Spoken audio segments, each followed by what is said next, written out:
Okay guys, Richard from SharpshootingUK here. I just wanted to explain why I chose the latest EL Range rangefinding binoculars over the competition. I've done various rangefinder reviews in the past that have proved popular, so I thought I'd run through my logic choosing these fantastic Swaros. Okay, so I was faced with the painful upgrade of going from a monocular, which was doing the job nicely, and a pair of binoculars for, binocular duties, combining the two into one and getting a rangefinding binocular, which is obviously better in that you're carrying less kit, etc., etc. You don't have to put down your binos when you're spotting and pick up your monocular to ping the range, but there's a great deal of expense involved. Ouch. I finally got around to it, and I was looking at all the top options.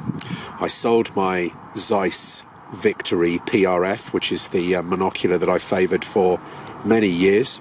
I've done a review on that, and what a lovely piece of kit. But that isn't the same as spotting with a world-class pair of binoculars, and then being able to press the button and there's the range and the angle and such like. So I wanted to upgrade, and I was faced with the main three: Leica, Zeiss and Swarovski. Now, a couple of years ago, Zeiss lent me their Victory RF 10x45. The nice people at Swarovski lent me an EL Range, and I used them for the year and compared them. And what I found in broad strokes was that they were both lovely binoculars, but very different. It was interesting how it's the same as scopes. At the top level, there comes to be a personal choice in what flavour of glass you want. The Swarovskis were eye-bleedingly sharp and high resolution, and very flat. And they were better at spotting long-range rabbits against molehills and rushes and clumps of grass. They were best for my purpose. They had the most unbelievable resolution, and the pinger worked well. They were my favourite. The Victory were bulkier, and that was a factor for me. They were much bigger, but they had lovely warmth and depth, and in many ways as a binocular, with regard to the feeling of the image, I actually preferred the Zeiss, but I would certainly have opted for the Swarovski, but for my purposes, which is very high resolution spotting at long range, and while keeping the weight down. And the Swarovskis had it, even though they were about 10% more expensive.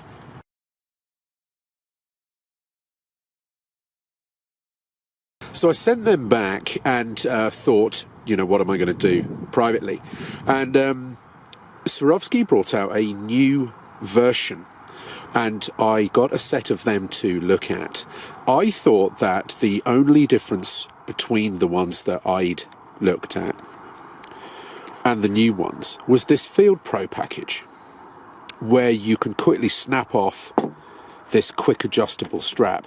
I rarely use the neck strap, but I've got to say they have thought this through brilliantly.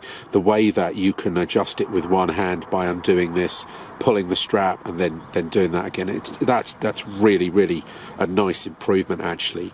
It was one of those things I didn't care about, and then when I tried it, I thought, God, that really is quite handy. But that was the only difference I thought that they'd made. Swarovski are quite quiet about shouting about their latest technologies. They are so discreet, and it amazed me when I looked through these how much they'd moved forward optically. And that's one of the reasons I wanted to do this video, was they don't seem to be shouting about how good these latest EL ranges are compared to the old ones, which I thought were better than the Victory and were my choice anyway. So they've upgraded this strap, lovely packaging, all the normal Swaro stuff, but they have upped the transmission in the measuring eyepiece, this tube here. In fact, it might not be that one, it might be the other one, I don't know actually, but there is an optical compromise having the ranging stuff in there, and it was quite significant. Your transmission's down, 10-12% in that eye. Well, and that is the case for the Zeiss and the Leica. They have got that right back up to par for a binocular with no ranging in it. The step forward is stunning.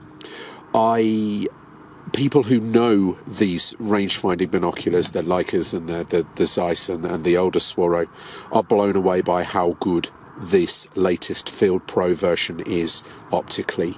I find it an absolute joy to use. It's that good, and I have good optics that I use all the time, but when I pick these things up, it's breathtaking. They are sublime.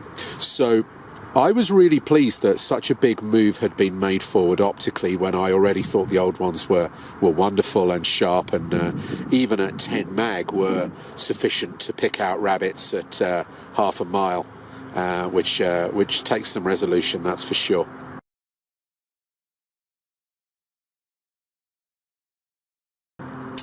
But I'll run you through the main features on these. They are obviously very lightweight, and that is always useful. The eye box is perfect all the time. They just jump out, and there's your image. Very unfussy. You've got top class ergonomics here with regard to how all of these things react with you. But nothing fundamentally new from previous sets, apart from this FieldPro. The menu system works by you pressing a small button under here. That's your main ranging button. It's all very, very straightforward. I must say, while we're on the ergonomics, I am very impressed by these enclosed caps. They just work. They don't fall off. They don't annoy you. They totally seal the binocular at the flick of a wrist. And then when you want to release them, you just flick them. I know it sounds simple, but there's 100 ways of getting it wrong. And these are perfect, and that is very handy. So yeah, well done, well thought out that. I like that immensely. It's an obvious thing, but it's easy to get wrong, and they haven't. So yeah, optically they are breathtaking. I have compared them to the Zeiss, which is now needing to be updated because it was comparable with the previous model of the Swaros. So I'm sure that when the new Victory range-finding bino comes out, that'll be, progress. But for now, I'm afraid the Swarovski has the clear lead over Zeiss at this time.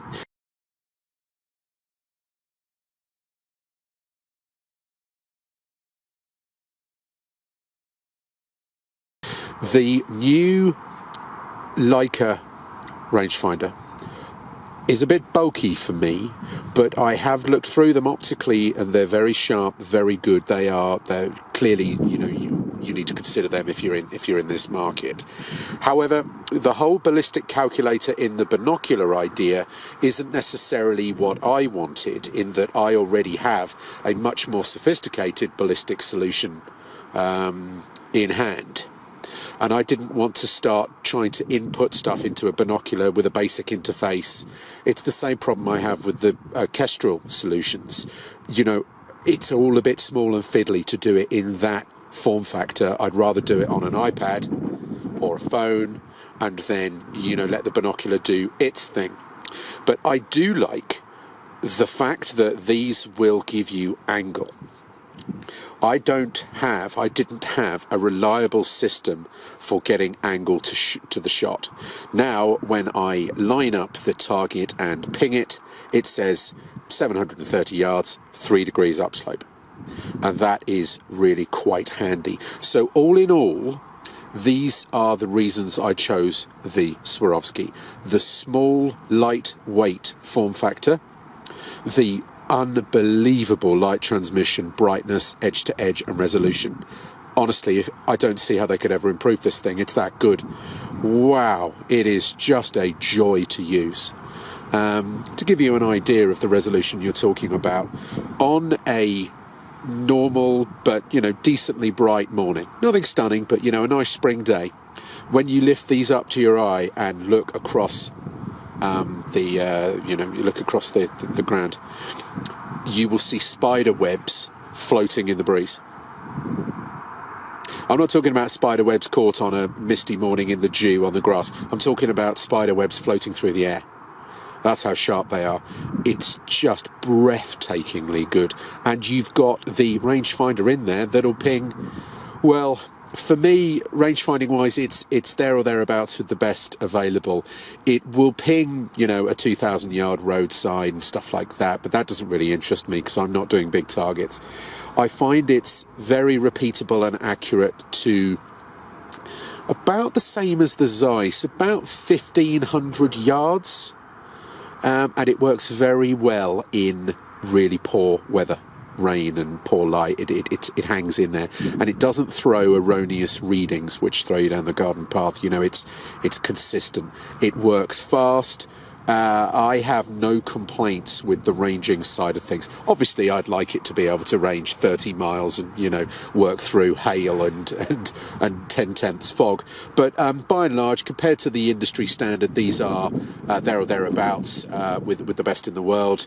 I do like the angle feature. I do find it consistent and useful, and the quality of the optics is mind-blowing, even against the best that's currently available. For me, these really are clear leaders. So I just thought I'd say that in a video, guys, because, you know, I know there's a lot of good product out there, and these are a lot of money. These are basically what you might call a major investment. But I stumped up, and these are mine. These are not a review sample.